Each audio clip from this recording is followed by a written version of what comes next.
Melrose podcast, which is just upstairs. And after this, if you guys want to tour the podcast room, just let me know and I'll get you connected with Abby. But Abby's a good friend. He shows up for everything. He gives great advice. He has a sweet podcast studio and some really good stories that go along with it. So, Abby, come on up, brother. Hey, everybody. Give it up for Connor, everybody. What a great event. Guys, well, welcome. Let's kick this off. So, Abby, you run the Melrose podcast. How did that start, right? I imagine a couple of guys in a room just maybe talking shit. You've got your comedian at heart. Just walk us through the genesis of all this. Where did this start? It started, me and my business partner were both stand-up comedians, and he helped, we're both like borderline homeless comedians with no ambition, and he helped start some bigger comedians podcasts that ended up blowing up, like Theo Von, Andrew Santino, and he had a small little makeshift studio in his garage, and I had the idea where we should commercialize this and rent a commercial space, and then other comedians will just come and rent it, and our wildest dream was to like pay for the space and maybe make like $1,000 a month, and that's just kind of how it started. Yeah, how long ago was that?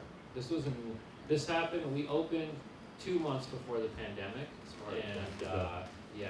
and we just wanted to create like the best podcast production experience at an affordable rate that people could use, because when you're starting a podcast, it requires, it's a big investment week after week after week, building it up and growing it.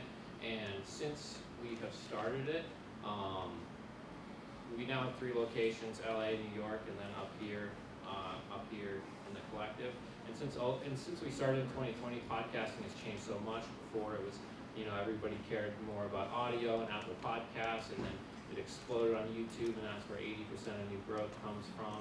And then it's gone from that to clipping being the primary thing, and then lately, in the past like year and a half, there's been a big explosion in UGC content and VSLs, and so we're getting a lot of work with that, and then on location stuff. And, yeah, that's amazing. So before we kind of dive into a little bit more about what you do on that side, let's dive into who are your most favorite story, the people that have come in that you are just so amazed by. Like, you started this podcast a few years ago, and now talk to me about some of the people that have come in. I know you've got some incredible guests.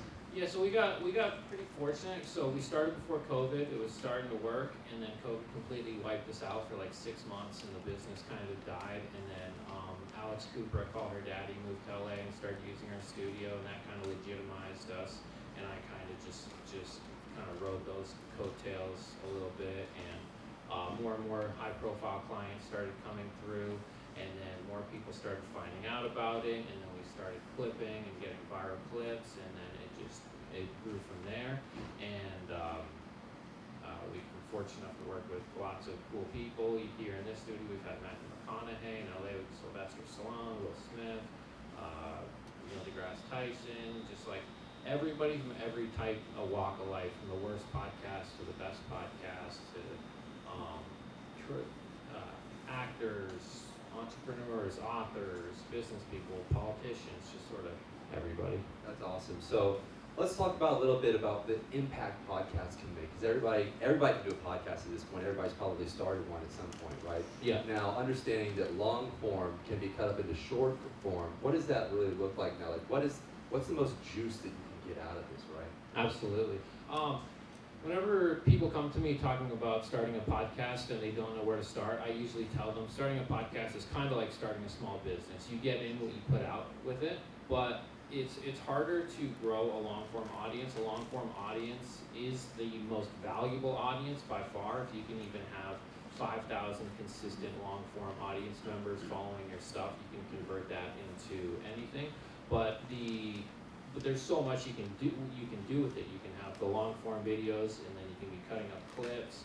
You get value from just building relationships with the people that you come. It's like, how often in your life do you think, there's so many people in my life that I've known for years, but I've never actually just sat down with them for 1 hour, uninterrupted, not on our phones. And so many clients of ours that have come in and have brought guests in end up building these like really good relationships with these people where they're friends after that. So you get the networking component, you get tons of content, people get to come and film in a commercial space that's not in their garage, that's more comfortable, and you can, I think the future, like, I always like to convince businesses to start their own podcast that's not branded, because if people can smell something being branded or something that is just an advertisement, they're going to turn off.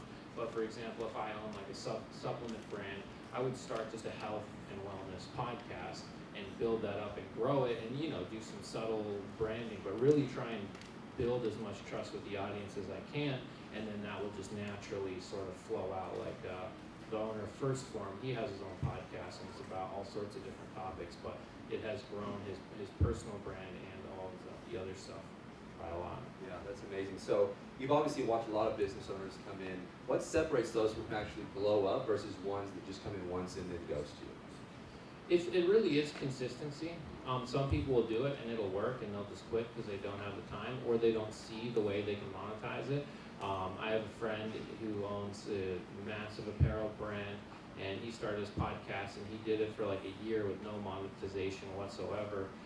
But he built tons of incredible relationships through the year of doing it, and he had also poured in so much knowledge and so much trust into the people that were listening, and all the people that were listening were young, up-and-coming entrepreneurs, and then he started a private group, and he's making millions just from this private group that he built. Absolutely. Consistency is definitely key in all aspects of business. So last thing here, as far as what Melrose brings to the table, I know you guys have got Netflix-ready cameras, the mics are on lock.